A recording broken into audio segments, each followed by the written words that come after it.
Good morning, I'm Robert Hadlock. Thanks for joining us here on Session 11. This morning, we're breaking down the big budget crunch at the state capitol. Our On Politics panel spans the political spectrum, offering up surprising spending solutions and ideas to prevent future problems.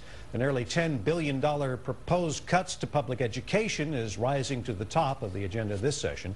This morning, our political reporter Josh Hinkle goes head-to-head with Congressman Lloyd Doggett on what's holding up $830 million in federal money from reaching our schools here in Texas when Texas needs it the most. Josh? Robert, the Texas Education Agency says it's enough to save 13,000 teaching jobs now on the chopping block, but that federal funding is tied up in a feud between Congressman Doggett and Governor Rick Perry. Each man says he's doing the right thing for the state. Still, that crucial money hasn't made it here yet. This is the three-page application that if Governor Perry will just affix his signature to it, our Texas schools will get $830 million. Here in the Austin area, that means almost $19 million, which would play a big role in helping us to avoid closing schools, laying off so many public school personnel. The only purpose of the amendment that I and 11 other members offered last summer that is now federal law is to ensure that if we vote for federal aid for schools in Washington, it actually reaches those schools here in Texas. And it's really unfortunate that Governor Perry has not signed this application and gotten the money here already, but there's still time through the end of this fiscal year in September for him to sign up and get our schools the money that they desperately need. You know, some people say this is just political bickering between you and the governor. Well, I think that's probably because the governor has chosen to attack me even in his State of the State address and to ignore the fact that there were 12 people behind this amendment, not just one. And not to pick on the governor, but to say, you know, if Texas took $3.25 billion, as it did, of Federal Economic Recovery Act money, while complaining all the time that there was too much spending in Washington, it took all of that money, and instead of adding it to our schools as we voted to do, they simply dumped it into this black hole called the state budget deficit with the rainy day fund that they now won't use. So having had that experience, we said, you know, why send any federal aid to education to Texas if it doesn't aid our schools? And that's what this amendment is all about. It's not about my political future or the governor's. It's about the future of tens of thousands of Texas school children who are in jeopardy with the cutbacks being made on education in our state. When you're talking about the future, the governor has seemed very firm in his rationale that he can't bind future budgets. Well, the governor has, number one, his staff has told the Department of Education of Washington that they eventually plan to file a proper application.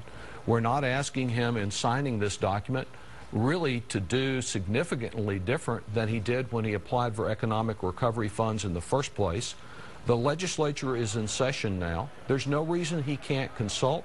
It would appear that perhaps at least the Senate appropriations bill is in compliance with this amendment. It seems to me more a matter of political grandstanding and of perhaps the desire, as we fear, to take this education money and use it to fill a mismanaged budget gap.